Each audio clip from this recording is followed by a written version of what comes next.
Šiandien papasakosiu keletą įdomių faktų apie kvepalus, kurie galbūt jums dar bus nežinomi. Tad pirmiausia, labai svarbu suprasti, kad tas pats kvapas ant skirtingo asmens odos gali visiškai kitaip kvepėti.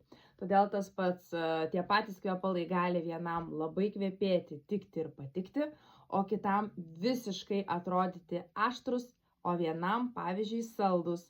Todėl, kai perkate ar įsigijate kvepalus, tai tikrai rekomenduoju rinktis ne pagal tai, kaip kvepėjo ant jūsų draugės, ar netgi kaip ant lapelio, kai pasipurškėm iš testerio, bet būtinai, jeigu yra galimybė, išbandyti ant odos, tik taip žinosit, koks tikrasis to kvapas.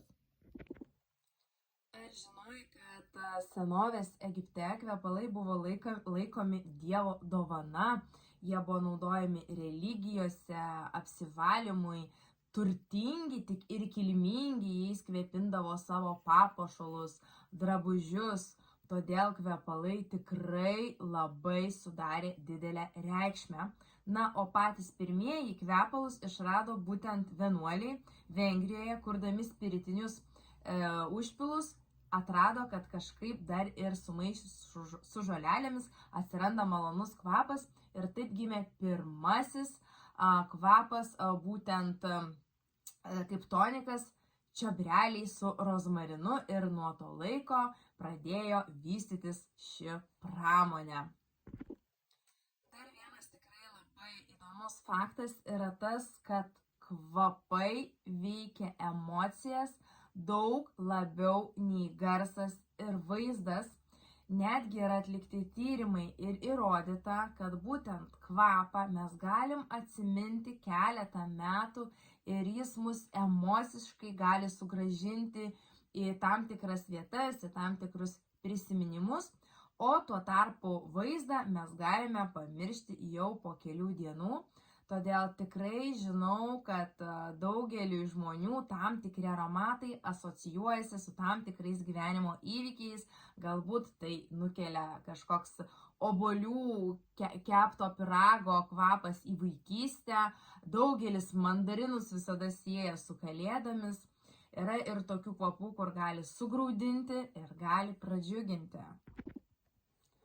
Kvepalai, kaip ir muzika, turi natas, tai yra viršutinės natos, širdies natos ir bazinės.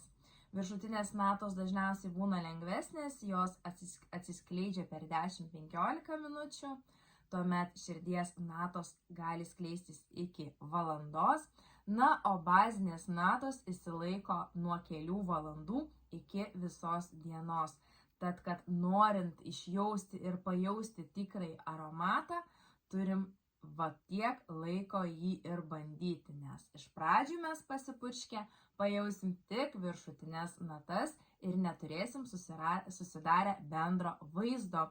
Taip pat, jeigu žinote, kokiai rūšiai priklauso kvepalai, tai yra kategorijai, tai yra gėlių, ten citrusiniai, juos tarpusavyje galite patys miksuoti ir išgauti naujus kvapus. Taip pat labai svarbu, kur jūs laikote savo kvepalus, nes tai įtakoja jų kokybę. Kvepalai tikrai nedraugauja su šviesa, karščiu ir drėgme, todėl rekomenduoju juos laikyti vėsioje, tamsioje vietoje, kad išlaikytumėte jų kokybę daug ilgiau. Taipogi, kvepalai gali daryti įtaką elgesiui ir tikriausiai žinote ir jūs, kad levandos turi tokį raminantį poveikį, na, o citrusai, pipirmėtė netgi suaktyvina protinę veiklą, ir tai žinodami naudoja marketistai, marketingo atstovai parduotuvėse, biuruose, grožio salonuose tam tikrus kvapus, kad pritrauktų savo klientus ir padėtų sukurti būtent norimą atmosferą. Na, o jeigu tu ieškai savo aromato, parašyk